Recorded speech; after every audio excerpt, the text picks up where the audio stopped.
Dry lips ko ah. Taba ng pisngi ko, no? Ang pangit ko na ngayon. Miss ko na yung payat na ako. Payat na mukha. Miss ko na maging pogi. Ay. Anyway, I'll make this very quick at wala rin ako sa mood today, to be honest.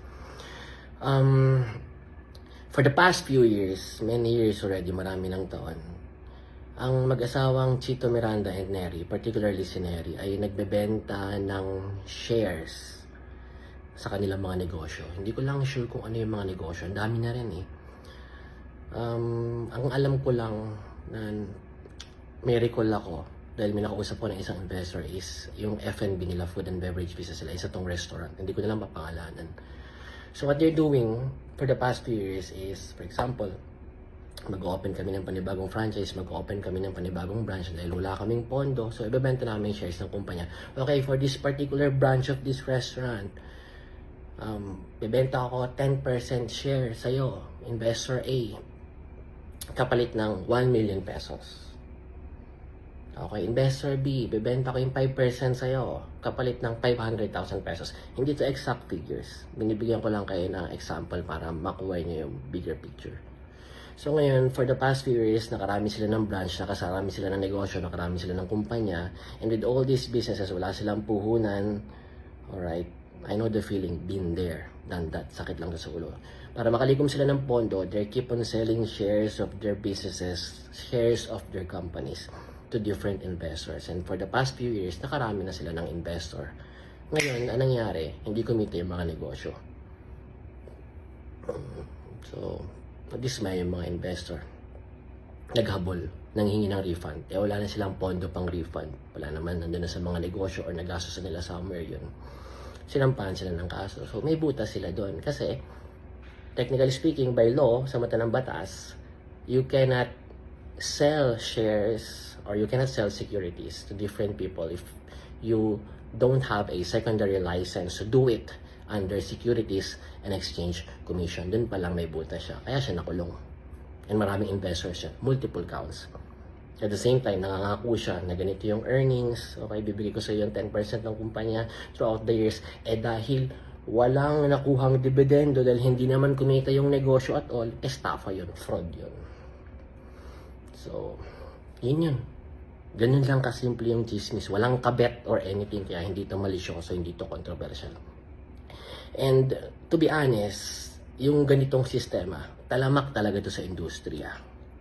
Napakaraming bars and clubs sa Makati, sa BGC, sa Quezon City, and other parts of Metro Manila or other parts of the Philippines na ganito yung sistema. I'll give you one example. Merong isang famous restaurants with multiple branches in Metro Manila. Naitago natin sa pangalang Medyo Lasing na Baboy. Siyempre, umiiwas tayo sa libel eh. Medyo Lasing na Baboy. Ngayon, ang market nila to get investors ay mga artista. Kaya kung mapapansin niyo, may mga artista na, oh, si ganito, part owner na tong ganitong restaurant. Ay, si ganitong artista, si ganitong celebrity, ay part owner nitong ganitong bar and club. Paano nangyari? Paano sila yung part owner?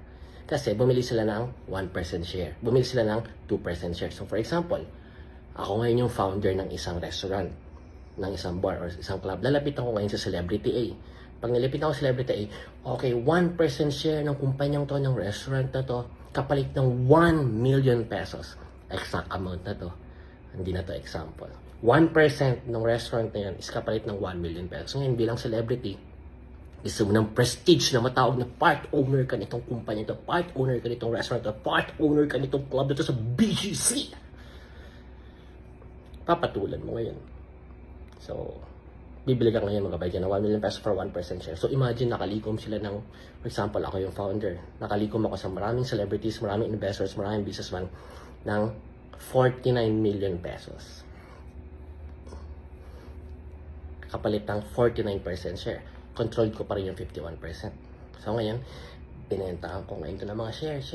Nakakuli ko mga 49 million pesos. Yung 49 million ba yun? Mga gastos ba yun sa isang club, sa isang restaurant, sa isang bar? No. Hindi pa man din nag-o-open yung negosyo, hindi pa man din nag-o-open yung bar, hindi pa man din nag-o-open yung club, hindi pa man din nag-o-open yung restaurant. Yung founder na nagbenta ng shares, tubong lugaw na agad. So, for example, dun sa nabenta niyang 49 million pesos, ang ginastos lang talaga sa restaurant, 20M. Yung 29 million, bulsa niya agad yun. 20M, pagpapatayo dun sa restaurant. Catch pa dun, yung 51% share, kanya pa rin yun. The same thing na ginawa ni Neri. Siyan, bakit hindi nakulong si Chito? Bakit si Neri lang? Kasi si Neri lahat nakapirma sa mga dokumento. So, that's it. Ganun lang kasimple yan. Sa batid ko. Parang pangit ang ngipin ko Anyway, bye-bye. God bless you all, mga masang. And I pray, sana malampasan to nila Chito Miranda. Hirap ng ganyan. Been there, done that. Lesson learned, never again.